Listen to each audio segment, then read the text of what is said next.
J'ai fait le yo-yo toute ma vie. Je devais peser autour de 200 livres quand j'ai entamé mon propre déconditionnement. À ce moment-là, je me disais que rien avait fonctionné, que ça allait rester comme ça pour le reste de ma vie, que je devais l'accepter. J'évitais les miroirs. Je m'aimais pas quand je me regardais.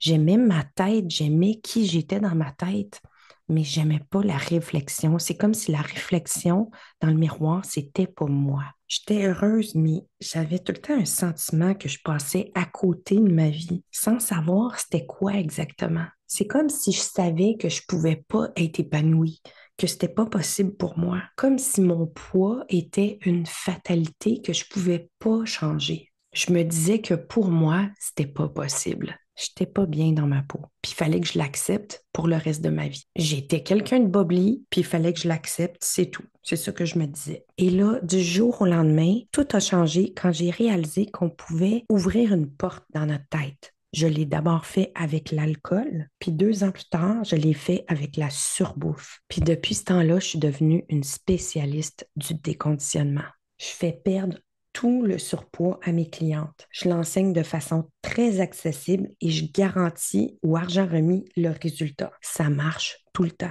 Depuis 2021, je pense même plus à mon poids. J'ai pas besoin d'y penser, ça reste toujours pareil. Je me sens enfin moi, je me reconnais dans le miroir. Je suis comme la personne que j'avais dans ma tête. Puis je le sais que c'est pour de bon parce que la surbouffe, tout ce qui me faisait engraisser ou qui me gardait stagnante, ne m'appelle plus du tout. Je suis libérée de tout ça.